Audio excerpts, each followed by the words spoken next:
It was a crisp autumn morning in Washington, D.C. when Caroline Leavitt walked into the Capitol building. The marble halls echoed with her footsteps as she made her way to the committee room, clutching a folder filled with documents she had spent weeks preparing. At just 25 years old when she first joined the Trump administration as an assistant press secretary, Leavitt had quickly risen through Republican ranks. Now, serving as a prominent spokesperson, she was known for her sharp mind and even sharper tongue. The committee room was already buzzing with activity when she arrived. Journalists adjusted their cameras, staffers whispered to each other, and politicians straightened their ties and checked their notes. Leavitt nodded to a few familiar faces as she took her seat, her expression betraying nothing of what was to come.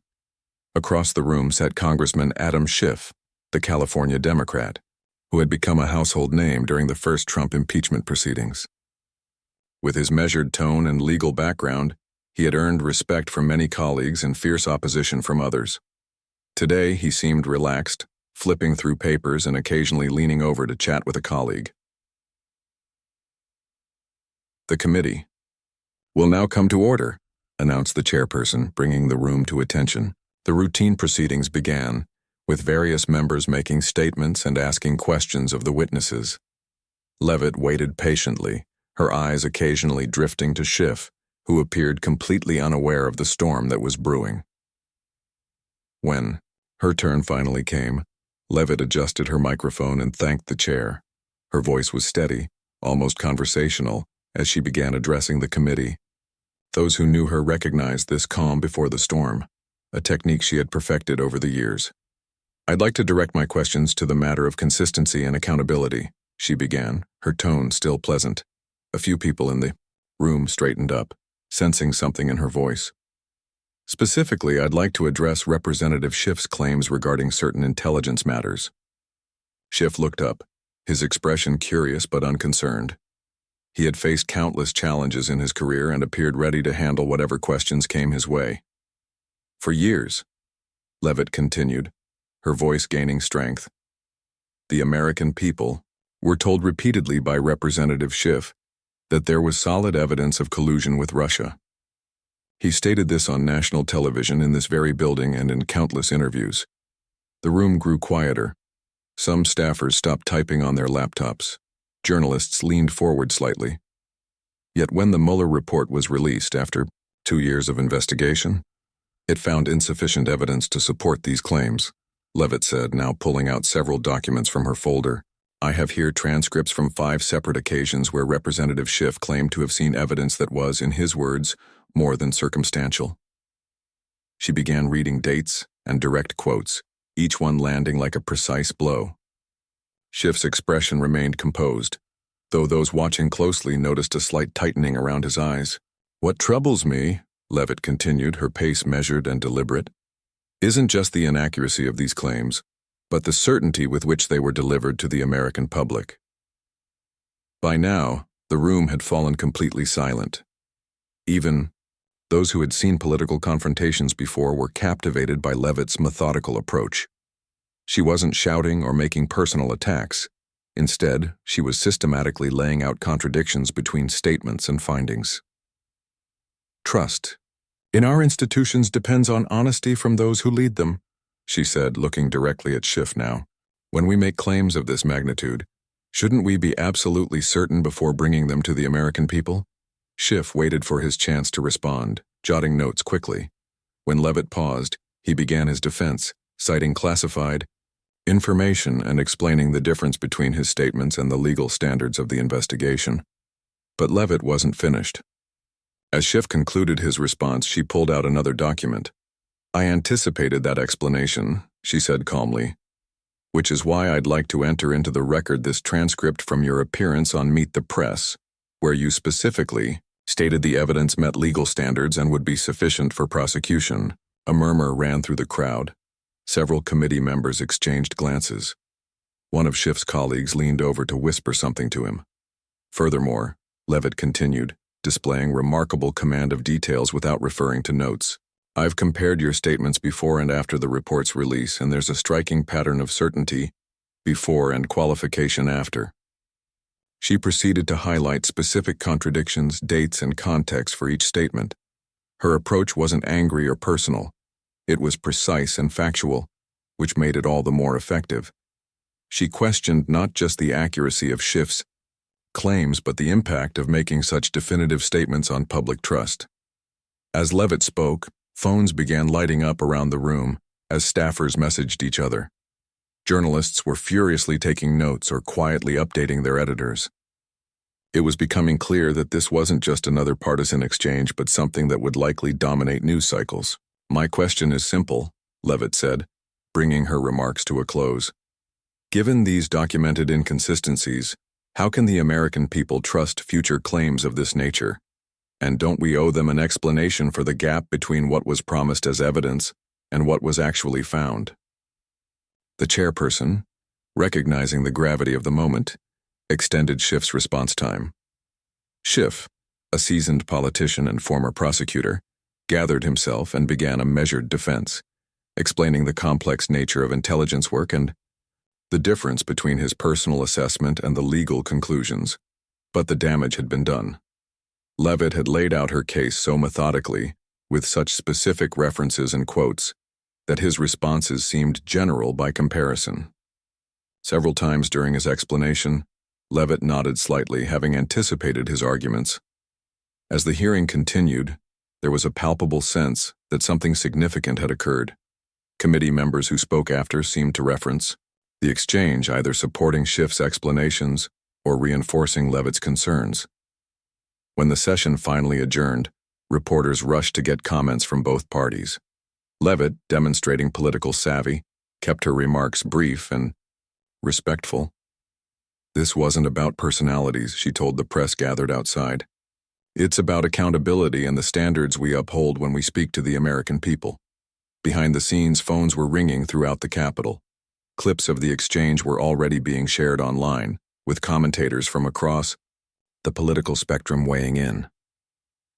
What made the confrontation so remarkable wasn't just Levitt's challenge to a senior congressman, but the methodical, evidence-based approach she had taken.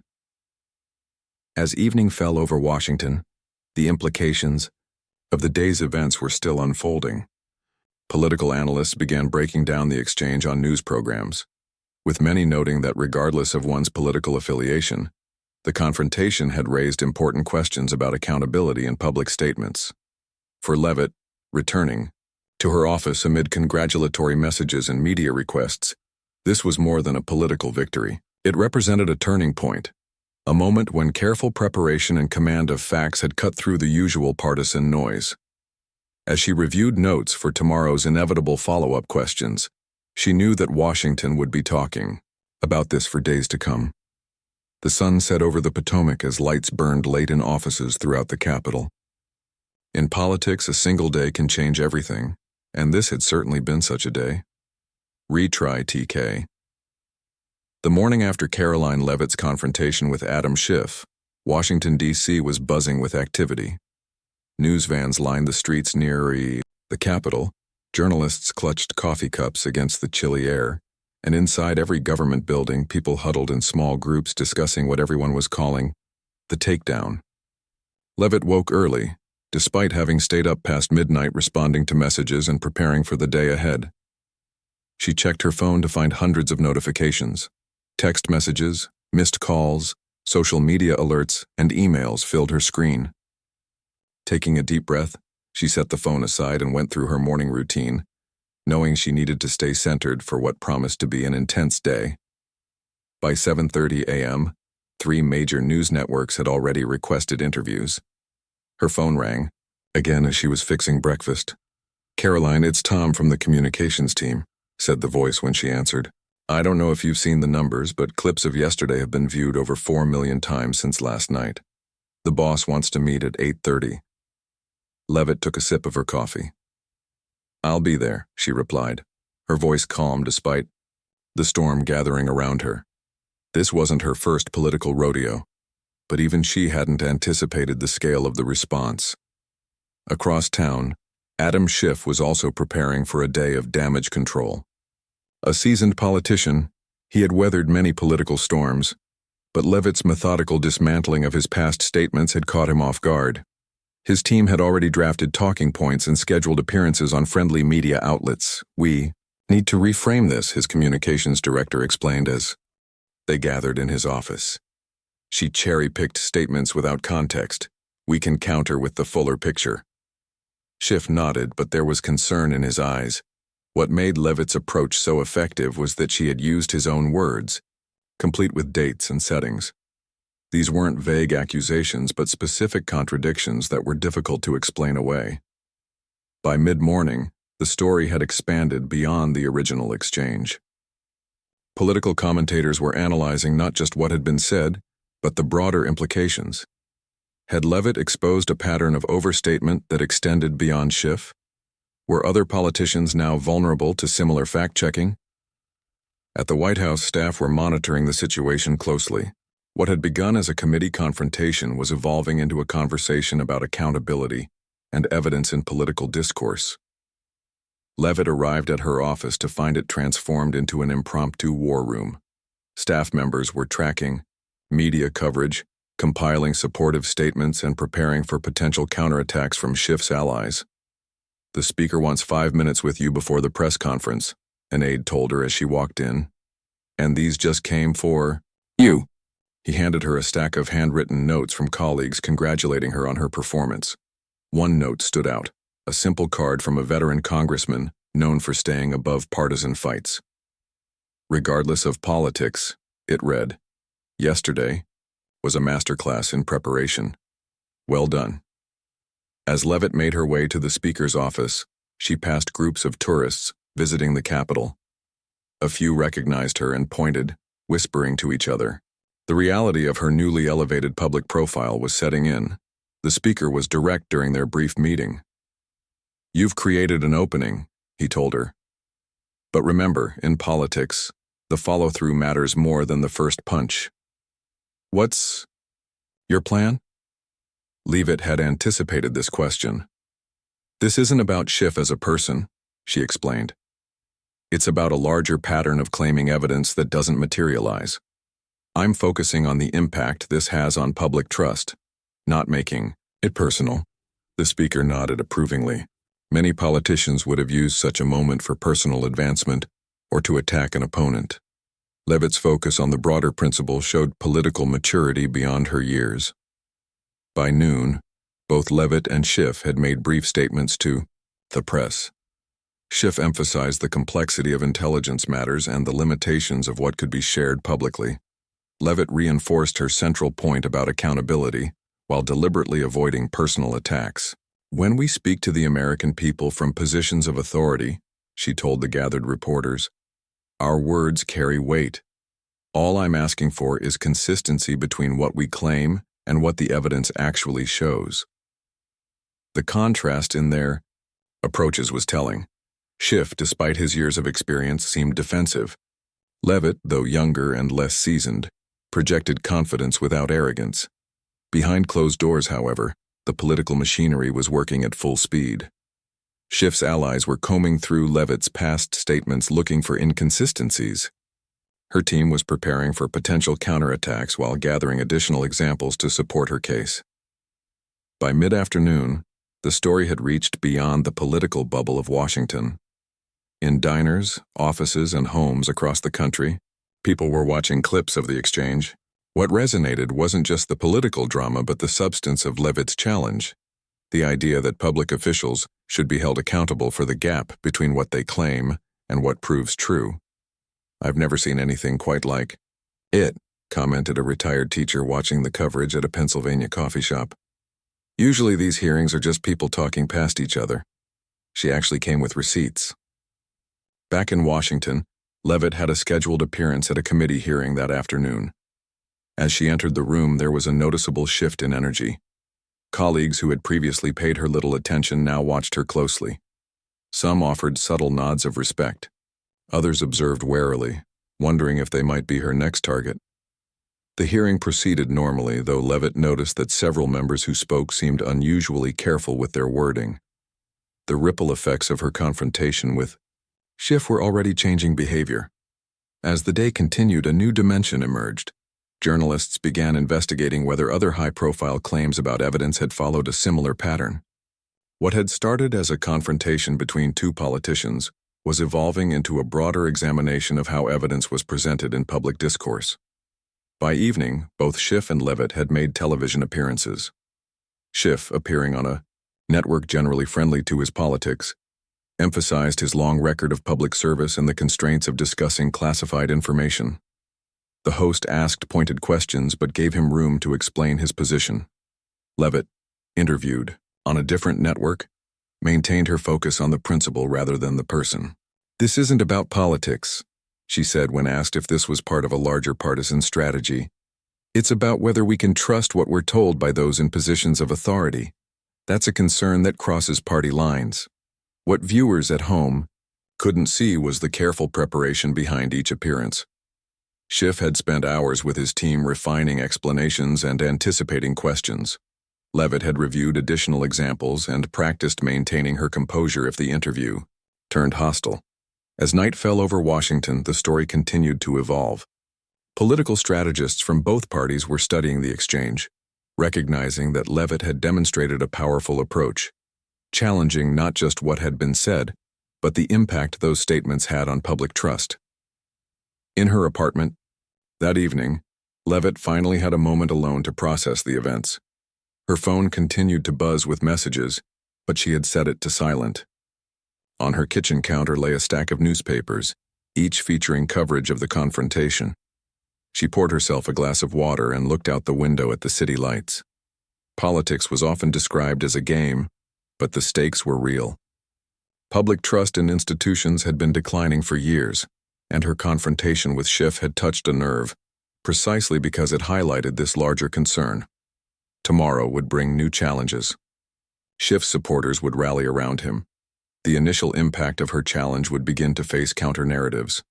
The news cycle would start to move on to other stories. But something had shifted in the political landscape. A line had been drawn about accountability and evidence. Whether that line would hold remained to be seen, but Levitt had demonstrated that careful preparation and focused questioning could cut through even the most established political defenses. As she prepared for bed, her phone lit up with one more message, this one from a former mentor. "Remember," it read, "in politics anyone can have a moment. Building that moment into meaningful change is the real challenge. Get some rest. Tomorrow's another day." Levitt smiled as she set the phone down. Tomorrow was indeed 2 days after. The confrontation that had captivated Washington. Caroline Leavitt stepped out of a black SUV in front of her childhood home in New Hampshire. The driver placed her suitcase on the sidewalk and nodded goodbye. She had decided to take the weekend away from the capital's chaos to regroup and plan her next steps. As she walked up the familiar driveway, she could see her father through the kitchen window, reading a newspaper with her face prominently displayed on the front page. Some things never changed. He still read the physical paper instead of checking news on his phone like everyone else. "There she is," her father called out as she opened the door, rising to embrace her. His weathered hands, calloused from decades of work in construction, held her shoulders as he looked at her with pride. "The talk of the town." Her mother appeared from the living room, wiping her hands on a dishcloth. "We've had reporters calling the house," she said, pulling her daughter into a tight hug. "I told them all the same thing. We taught her to speak the truth, not to make headlines." The simplicity of her parents' home stood in stark contrast to the ornate chambers of Congress where she had delivered her now famous takedown. Here nothing was for show. The furniture was chosen for comfort rather than appearance. Family photos lined the walls instead of expensive artwork, and the refrigerator was covered with magnets from places they had visited together. "I've made your favorite dinner," her mother said. "And don't worry, I've told the neighbors not to bother you with questions. This weekend you're just our daughter, not whatever they're calling you on those news shows." Levitt smiled gratefully. Her parents had always provided sanctuary from the political storms, a place where accomplishments weren't measured by media coverage or political points scored. As they sat down for dinner, her father turned off the television news, something he almost never did. "Tell us how you're really doing," he said, passing her the mashed potatoes. Not what you tell the cameras. For the first time in days, Levitt let her guard down. It's overwhelming, she admitted. I knew what I was doing when I confronted Schiff, but I didn't expect it to become this. She gestured vaguely, indicating the whirlwind her life had become. Are you worried about the pushback? Her mother asked. Always practical, always concerned with consequences. Of course, Levitt replied. Schiff has powerful friends. They're already trying to paint me as an ambitious opportunist who planned this for attention. Her father nodded slowly. And did you? Plan. Yes, absolutely. I spent weeks gathering those quotes and transcripts, Levitt said, her voice firm. But not for attention. Because someone needed to point out that we can't just say things without evidence and expect people to trust us forever. Later that evening, as her parents watched a movie, Levitt slipped out onto the back porch with a cup of tea. The night air was cool, carrying the scent of pine from the woods behind the house. She checked her phone, scrolling through dozens of messages, colleagues offering support, reporters requesting interviews, and a few concerning messages from Schiff's most ardent supporters. One message caught her attention, from a respected journalist known for his balanced reporting. When you're ready to discuss what comes next, I'd like to talk. This moment could be more than just a viral clip. It could be the start of something important. She put the phone away and looked up at the stars, clearer here than in the light-polluted skies of D.C. What did come next? The confrontation with Schiff had never been her end goal. It was meant to be the beginning of a larger conversation about evidence and accountability. The next morning, Levitt woke early and went for a run along the familiar streets of her hometown. A few neighbors waved, treating her no differently than they had when she was a teenager delivering newspapers along these same routes. It was refreshing, after days of being treated as either a political celebrity or villain, depending on who was talking. When she returned, her father was sitting at the kitchen table with a visitor, Mr. Reynolds, her high school government teacher. Hope you don't mind, her father said. He stopped by to say hello and I told him you'd be back soon. Miss Levitt, Mr. Reynolds said, standing to greet her. His hair had gone completely gray since she'd last seen him, but his eyes still held the same sharp intelligence. Or should I say Congresswoman Levitt now? Just Caroline is fine, Mr. Reynolds, she said, genuinely happy to see him, especially to you. He smiled, but his expression quickly turned serious. I watched what happened in that committee room. Quite something. But I'm more interested in what you plan to do with the attention you've earned. This was typical of Reynolds. He had never been impressed by achievements themselves, only by what his students did with them. It was one of the reasons Levitt had respected him so much. I'm still figuring that out, she admitted, taking a seat at the table. The easy path would be to ride the wave. More confrontational moments, more viral clips.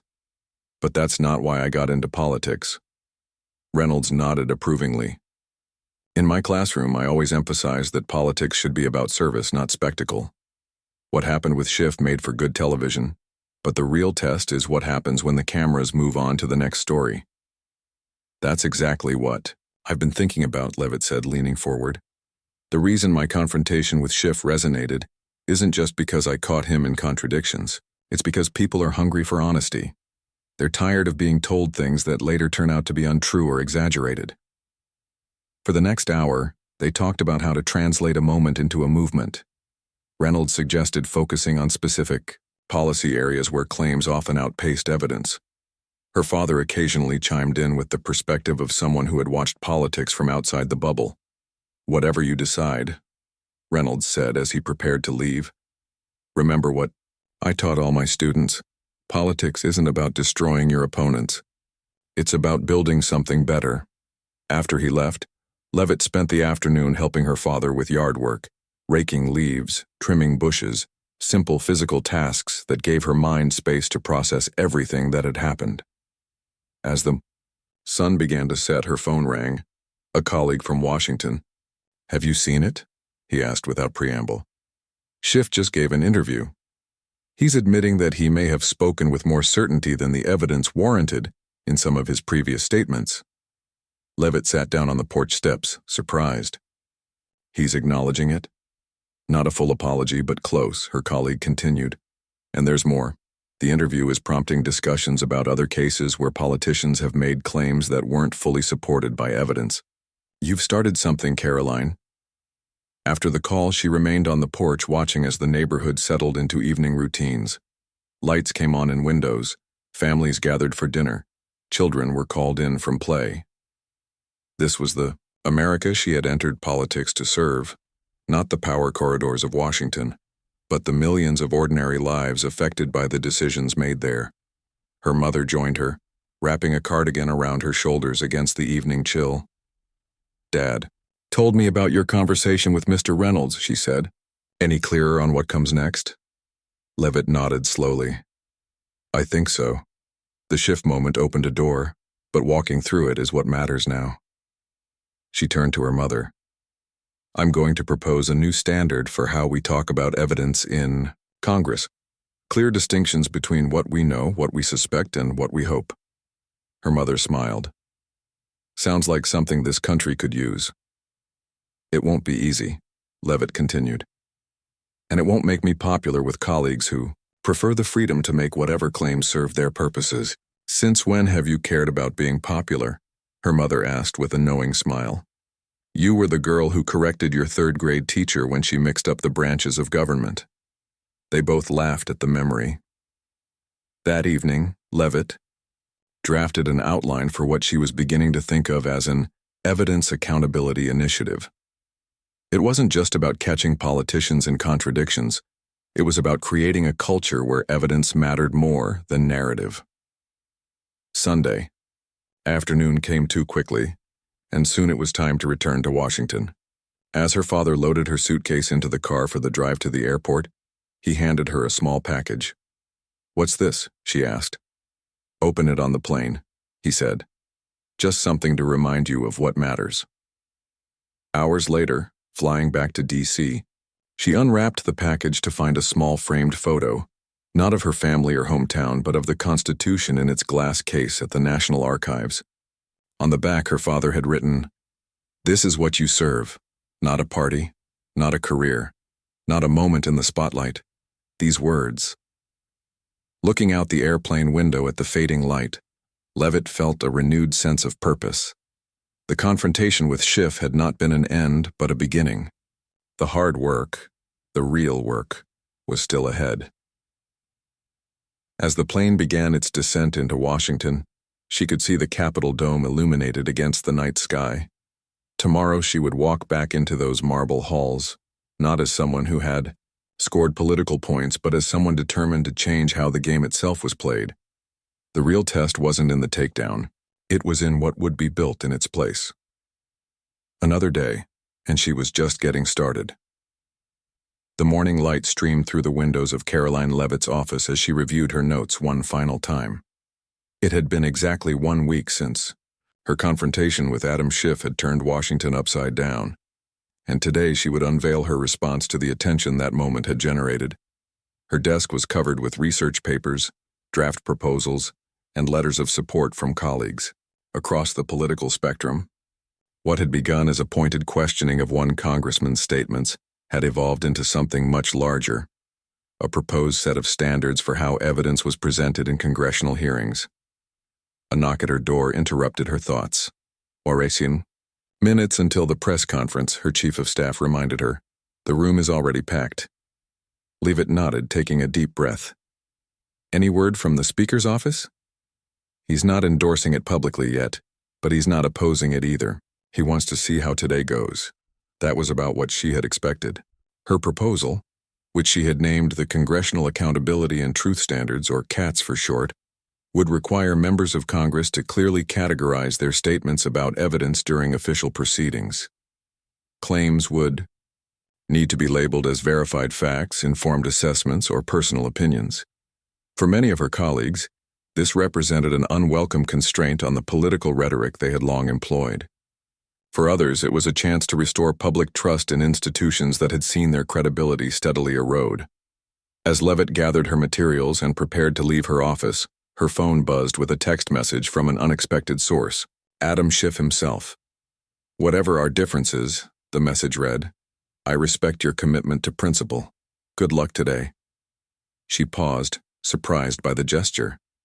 Politics in Washington was often portrayed as a zero-sum game where yesterday's opponent remained tomorrow's enemy. Schiff's message suggested something different, the possibility that adversaries could recognize merit in each other's efforts even when they disagreed. The press room was indeed packed when Levitt arrived. Cameras clicked rapidly as she made her way to the podium, flanked by 3 colleagues who had agreed to co-sponsor her proposal. A moderate Republican known for his independence, a centrist Democrat with a background in journalism, and a longtime senator respected by both parties. Good morning, Levitt began, her voice steady. Last week I questioned Congressman Schiff about statements he had made regarding evidence. Today isn't about continuing that conversation, it's about starting a new one. She outlined the proposal, clearly explaining how it would work in practice and why she believed it was necessary. This isn't about restricting speech, she emphasized. It's about labeling speech accurately so the American people can distinguish between what we know to be true, what we believe might be true, and what we hope is true. The questions from reporters came rapidly. Congresswoman, critics are already saying this would create a chilling effect on necessary political discourse. Your response? Levitt was ready. I'd argue the opposite. By creating clear categories, for different types of statements, we actually free members to speak more openly, as long as they're honest about the nature of what they're saying. Is this aimed specifically at Democrats, given how this started with Congressman Schiff? No, she replied firmly. This standard would apply equally to every member of Congress, regardless of party.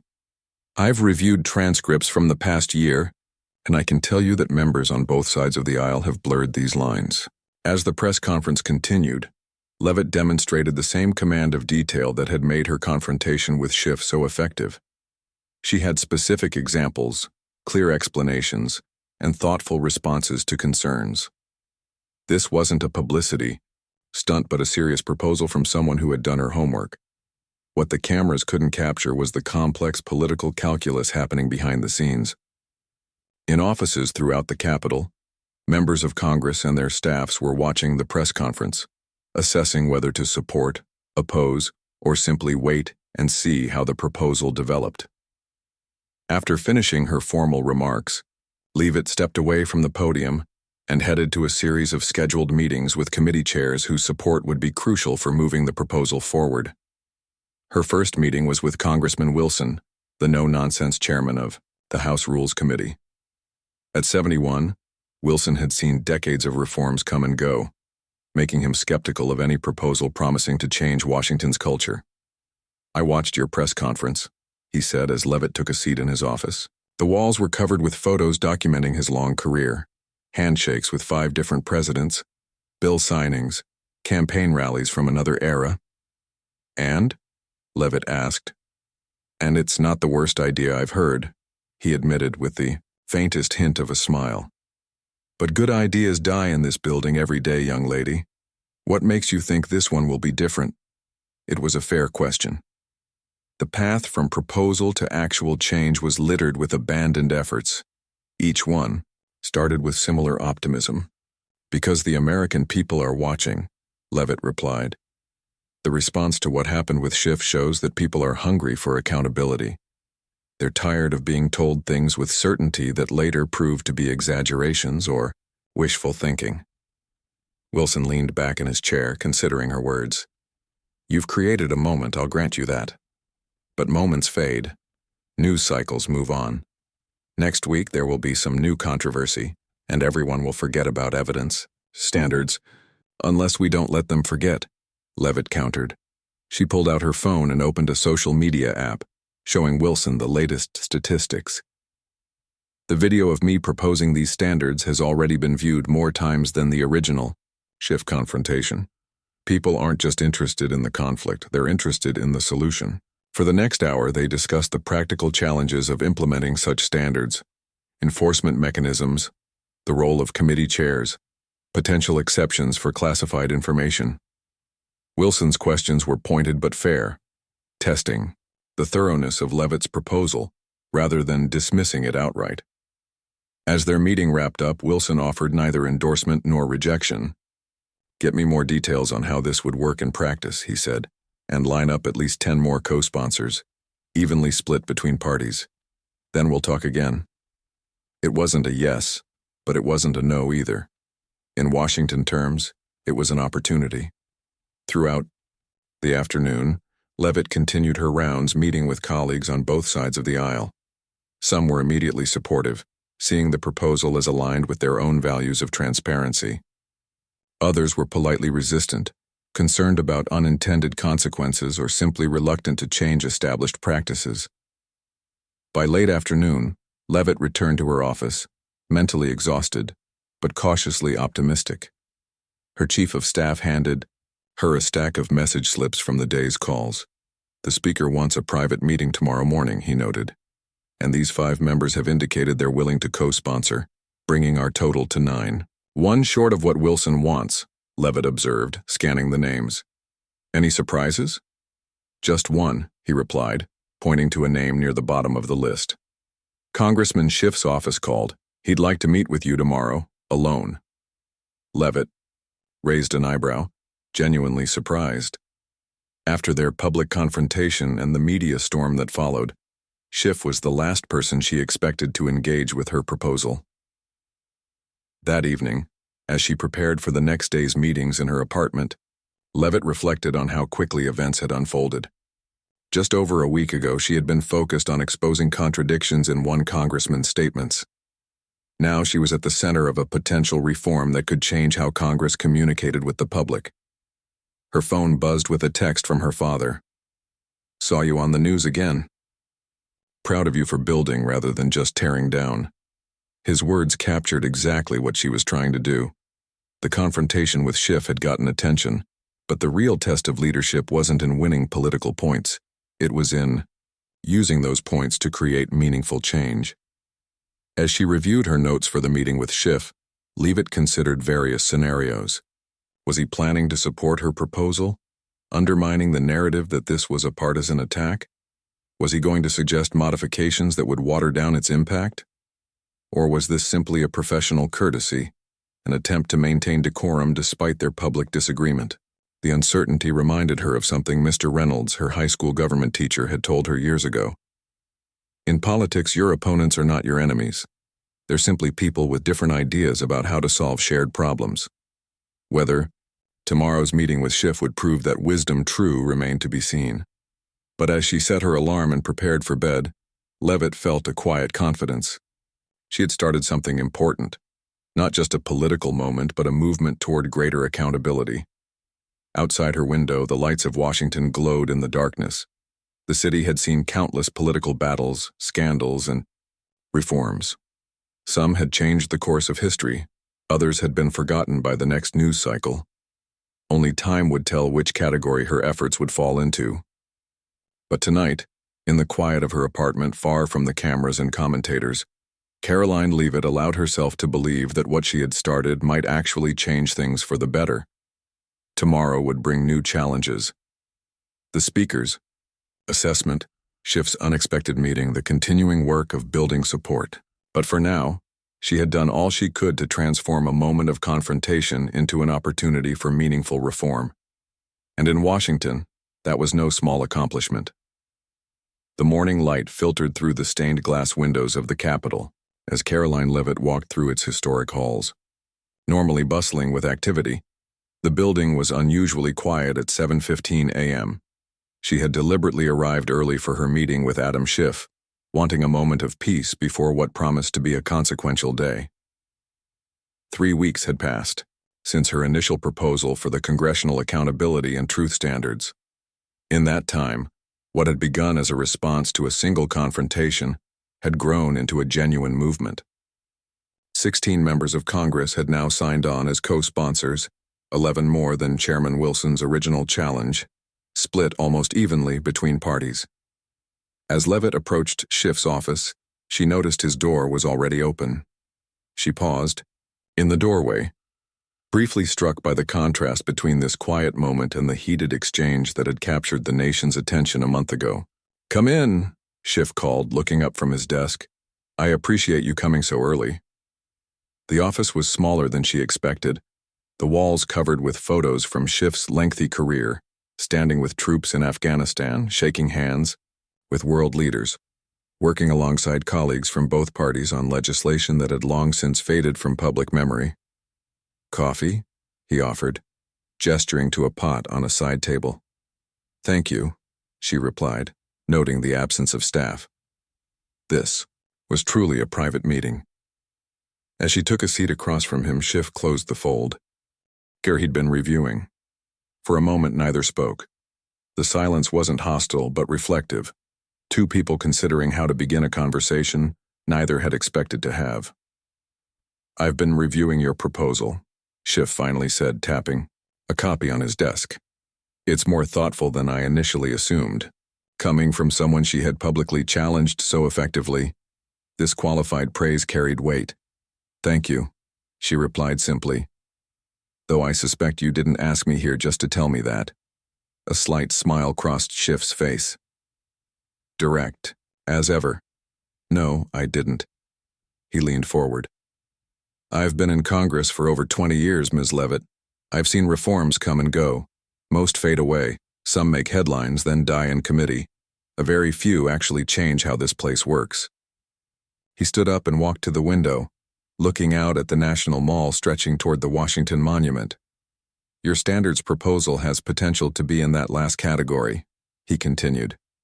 "That's why I wanted to meet before I make my position public this afternoon."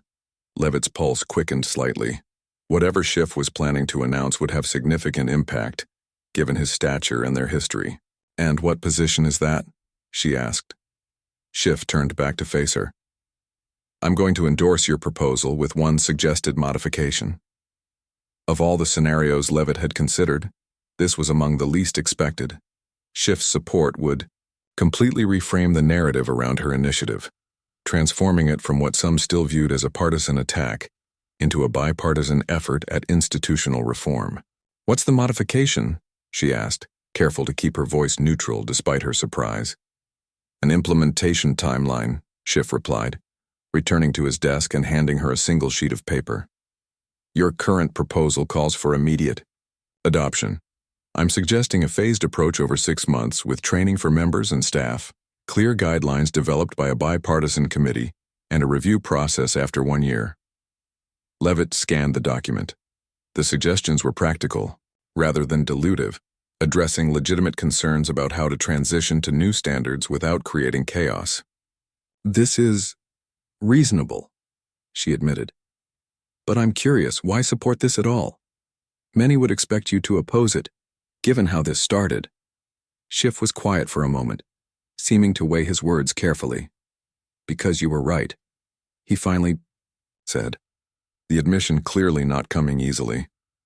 "Not about everything. I stand by much of what I said during the investigations, but you were right that sometimes in the heat of political battle, I spoke with more certainty than the evidence warranted." He gestured toward the photos on his wall. "I've spent my career trying to serve this country. I believe in the work we do here.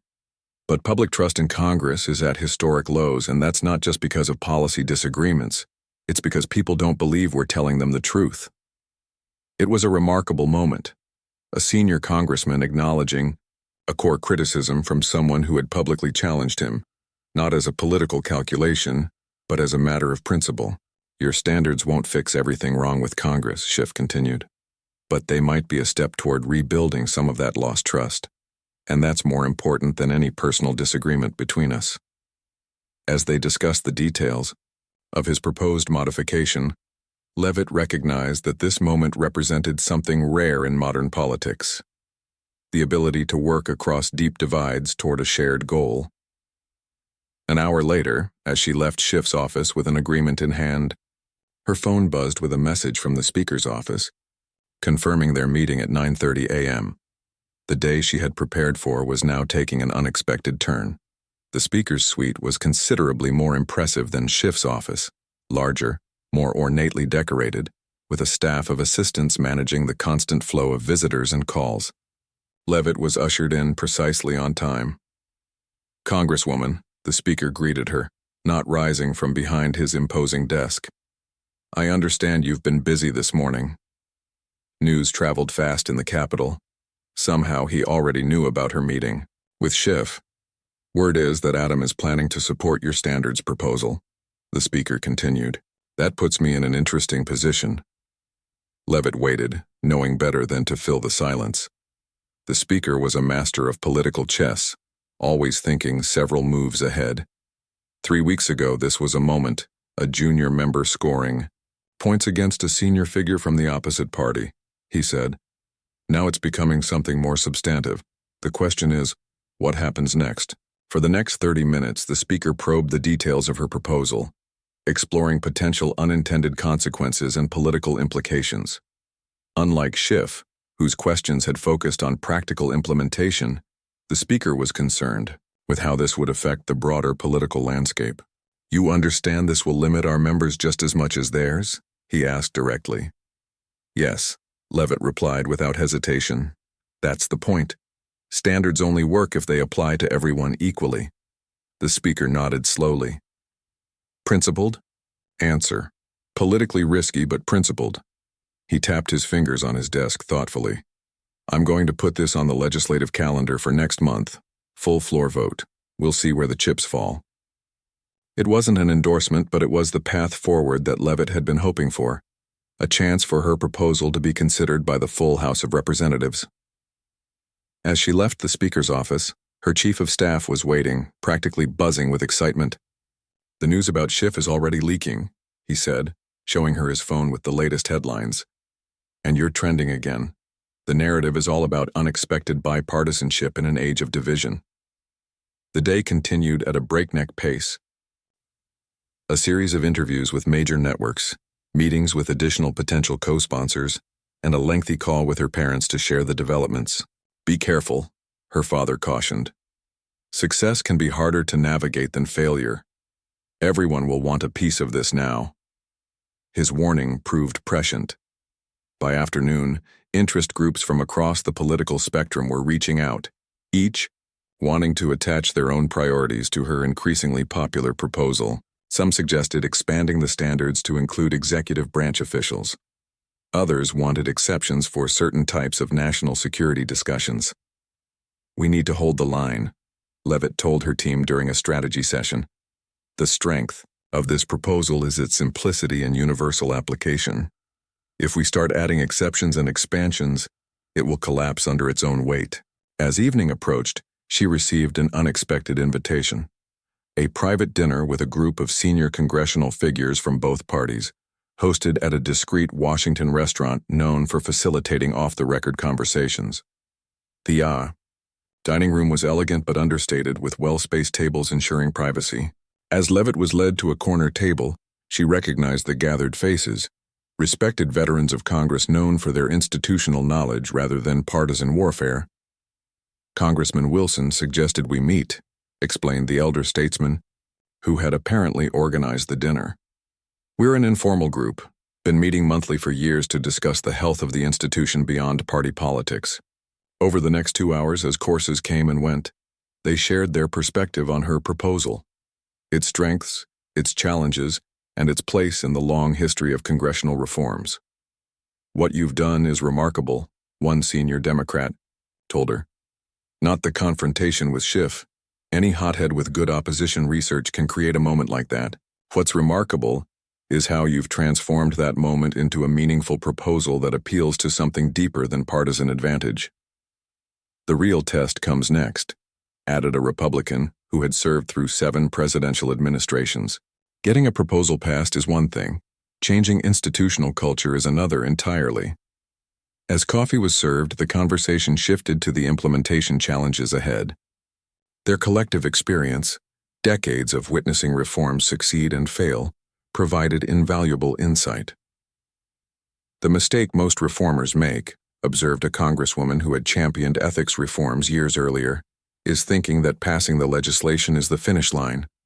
It's actually just the starting line." By the time Levitt left the restaurant, stars visible in the clear night sky above Washington, she carried not just new perspectives, but something more valuable: a network of experienced allies committed to institutional integrity above party loyalty. Back in her apartment, she took a moment to reflect on the extraordinary day. From her morning meeting with Schiff to the speaker's decision to schedule a vote, from the media whirlwind to the quiet dinner with congressional veterans, it represented the culmination of what had begun with a single confrontation in a committee room. Her phone buzzed with a text from Mr. Reynolds, her high school government teacher. Saw the news. Remember what I taught you. Changing systems is harder than changing minds, but infinitely more important. Keep going. As she prepared for bed, Levitt thought about the path ahead. The floor vote would be just the beginning. Implementation would bring new challenges. Resistance would emerge from unexpected quarters. The media attention would eventually fade, moving on to the next controversy. But something fundamental had shifted in Washington, a small but significant